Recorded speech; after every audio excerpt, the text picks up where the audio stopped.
তাহলে দাদা ভীম বাঁধা হচ্ছে। বলছি যে 20 রডটা ওপরে দিয়েছে, 16 রডটা নিচে। হ্যাঁ, এরকম কেন দিয়েছে? আমরা তো জানি যে মোটা রডটা সবসময় তলার দিকে হয়। এরম তাহলে বাঁধা হয়েছে যে এই যে এরম।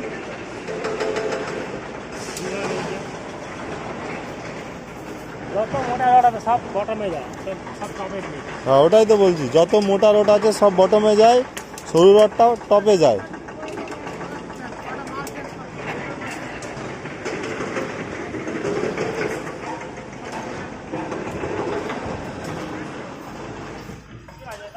বন্ধু, কাজ কেমন হচ্ছে?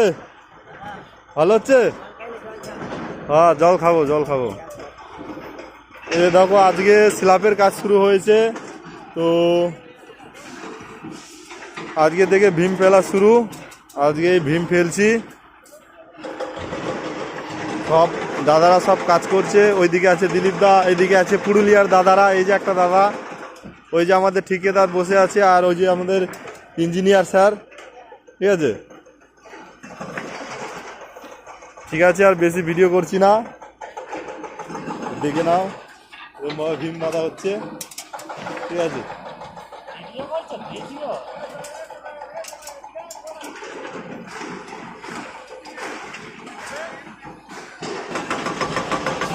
আরে দাদা, ভীম বাঁধা হচ্ছে। বলছি যে এই 25 রডটা ওপরে দিয়েছো, সরু রডটা তলায়, এরম কেন?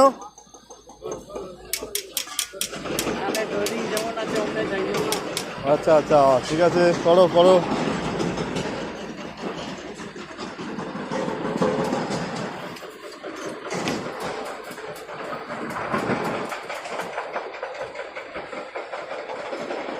বলছি দাদা, দুদিন ধরে বৃষ্টি হওয়ার পর কাজে উঠে কেমন লাগছে?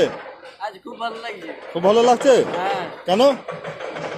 আজ ঠান্ডা মৌসুম, সারা রোদ্র তো নাই। তোমরা কি করছো, রিং প্লেস করছো? হ্যাঁ, করো করো করো। ওইদিকে ছোট ভাইটা ওইদিকে সেন্টারিং করছে, ঠিক আছে, ওইদিকে সিলাপ হচ্ছে, আর আমরা এদিক থেকে রড ভীম ফেলতে ফেলতে যাচ্ছি। আর এখানে আমাদের কালনা বর্ধমানের দিলীপ দাদা, আমি আর দাদা মিলে এখানে কলম বাঁধছি, ঠিক আছে। দাদা তাহলে ভালো লাগছে তো আজকে কাজ করে? আচ্ছা ঠিক আছে, তাহলে রাখছি বন্ধুরা, মজায় মজায় কাজ করে নিই এখন, নাহলে পরে সাজা হয়ে যাবে। চলো ভিডিওটা শেষ করছি। সাবস্ক্রাইব করবে ভালো লাগলে, আর শেয়ার করবে।